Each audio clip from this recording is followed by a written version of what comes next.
The most valuable card from Pokemon's original 1996 release in Japan sold for $324,000 in 2022. And honestly, the card is weird for so many reasons. We're talking about a Japanese base set Charizard, graded PSA 10.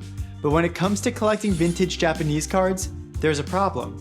A big one. Japan didn't use first edition stamps on their earliest print runs. And if you've ever compared the value of an English first edition Charizard to an unlimited copy, you know exactly how big of a deal that is. But luckily for collectors, the Pokemon Company made a mistake. Also a big one. The first batch of Japanese base set cards accidentally left off the rarity symbol, which on Charizard would have been a little black star. Ironically, what are now known as no rarity base set holos are actually the rarest versions of these cards that exist. And combine that with the fact that it's the very first official holo Charizard ever printed, and yeah, the price starts to make sense. Oh yeah, and to top it off, this particular copy has a Mitsuhiro Arita signature. On the case, not the card. So while it's definitely not the prettiest display piece on the list, it might just be the one with the most history. And trust me, things only get crazier from here.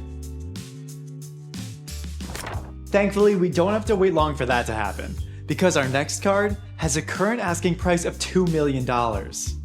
In June 1997, Pokemon held its very first official trading card tournament in Chiba, Japan. 4 separate age brackets, 4 champions, and each of them walked away with a card that basically doubled as a golden ticket. The Trophy Pikachu #1 Trainer. Only those 4 copies exist. Holos showing Pikachu triumphantly hoisting a cup and text that promises the holder preferential entry to future tournaments. Thing is though, this card has no public sales. So how do you price something that literally never changes hands? Well, a third place version, the Bronze #3, racked up a winning bid of over $300,000 at a Heritage Auctions in 2023. And then the #1, rated a PSA 8, popped up on eBay with a $2 million asking price, and nearly 800 watchers. Conservatively, collectors peg a mint #1 somewhere north of $500,000. Honestly, not too surprising. It's the very first Champions Trophy in Pokemon history, signed off by creatures long before the World Championships even existed. And if you think that's crazy, well, you're right, because it is. But if you really want to see how crazy people can get with their cardboard pocket monsters, just wait until 1998. Welcome to 1998, where a children's art contest accidentally birthed the most expensive Pokemon card on Earth. Actually, it's just the most expensive trading card, period. Sorry, Black Lotus. Now, almost 30 years ago, the CollectorsCornerTCG comic ran a create-your-own Pokemon card contest. Kids would sketch out their best rendition of their favorite Pokemon and mail it into CollectorsCorner. Just 39 kids won. Their prize? A one-off card that doesn't look like anything else that's ever been printed. A card that reads Illustrator instead of Trainer, with a Pikachu front and center, art supplies in hand, celebrating your new career as an 8-year-old graphic designer. But here's the catch. With only 39 winners, only 39 copies are believed to exist today, and most never left Japan. They weren't sold, pulled from packs, or handed out at tournaments. Just shipped in a padded envelope to a few unsuspecting winners who probably stuck them on their fridge. Fast forward to adulthood, and those fridge magnets are now worth far more than their weight in gold. In terms of record sales, in 2013 it went for a nice cool 100K. In 2019, we upped the stakes to 195K. And in 2022, things got really out of hand when a public auction landed at 900K. But all of that is nothing compared to the $5.275 million that YouTuber Logan Paul paid for the only known PSA 10 copy. The deal consisted of a PSA 9 that Logan purchased for $1.275 million and $4 million in cash. Let's just hope this remains the record for any trading card ever, because my poor little heart can't take it. If you can believe it, the Pikachu Illustrator is only the tip of the iceberg when it comes to 1998.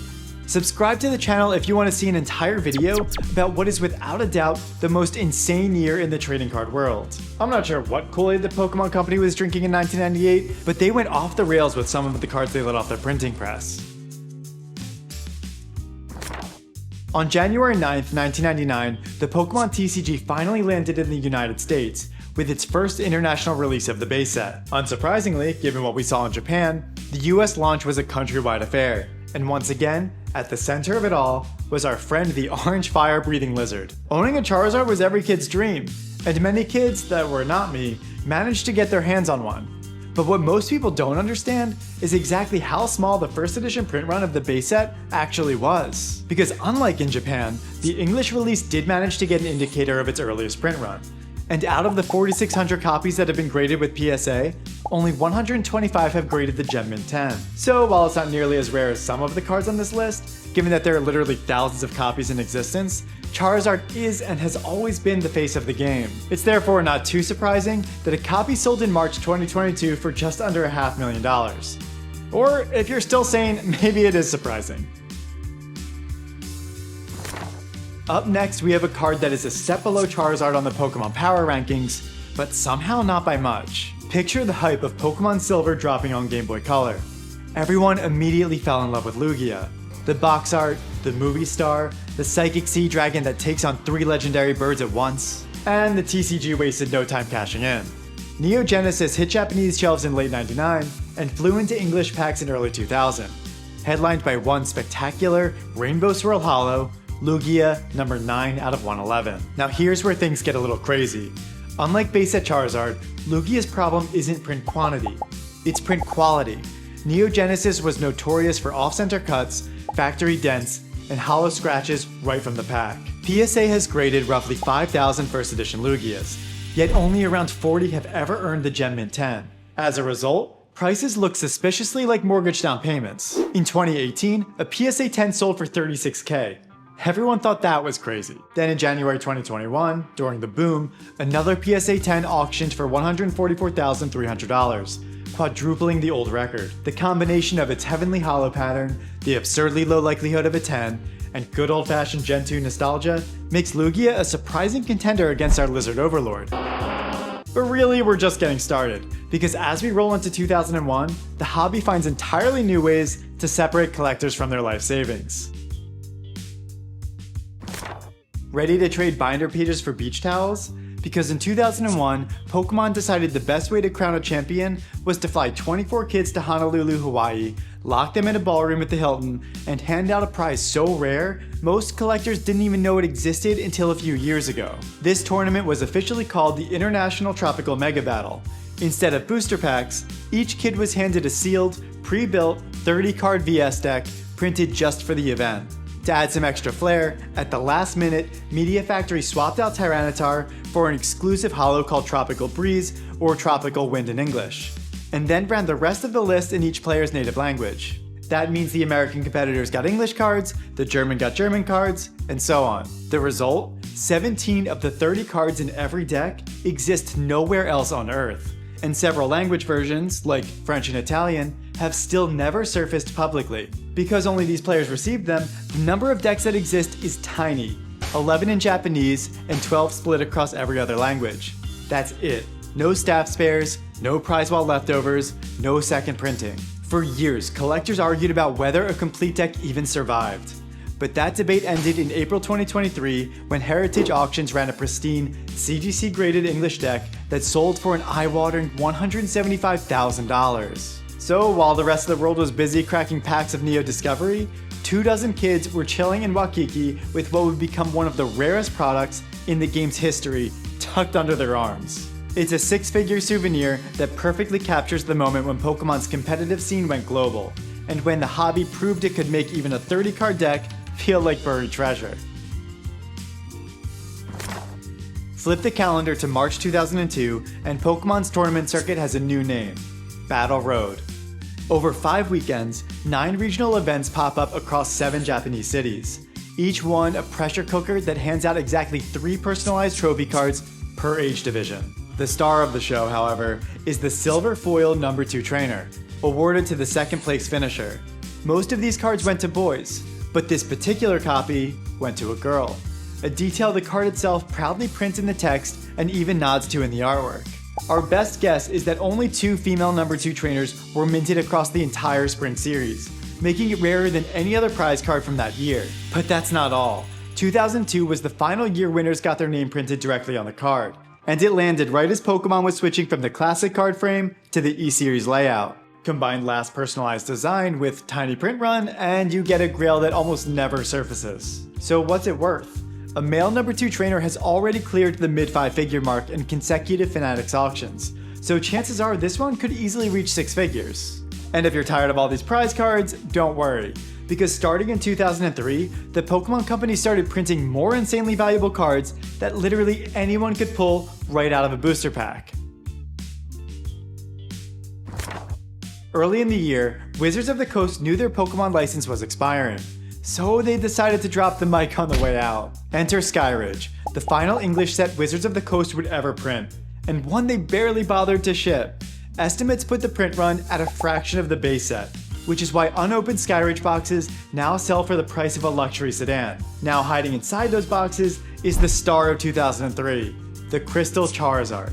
Unlike earlier holos, this card features Charizard in a translucent, rainbow foil frame. Pull rates for one of these were actually not so bad, roughly 2 crystal cards per booster box. And with 7 crystals in the set, your odds of pulling the one you want were actually okay. But like I said before, this set was unpopular, sold horribly, and Wizards really couldn't care less at this point. So the total population for Crystal Charizard is extremely low, with PSA having graded only around 250 Gem Mint copies. That's why these PSA 10s often go for tens of thousands, and sometimes even closer to 35k. Even lower grades easily break 4-figure bids, because, well, it's a Charizard from the most elusive set of the WotC era. With Wizards gone, Nintendo and the Pokemon USA took the reins in 2004 and decided the hobby needed a brand new chase mechanic. Their answer was the Gold Star, recognizable by a trademark icon next to the name and artwork featuring color-shifted shiny fan-favorite Pokemon. Oh yeah, and absolutely atrocious pull rates that were completely unheard of at the time. More on that in a bit. The very first set to feature Gold Stars came out that fall, EX Team Rocket Returns.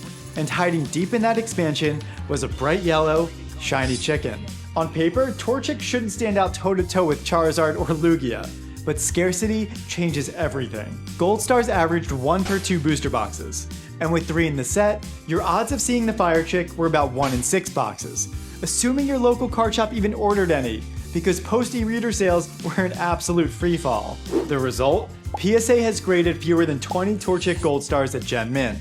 That math turned a humble Gen 3 starter Pokemon into a collecting grail, with a PSA 10 selling for 25 grand in 2020, and more recently another copy going for 35 grand at a heritage auction in 2024. So in 2024, Pokemon proved you don't need a dragon or a legendary to mint a grail.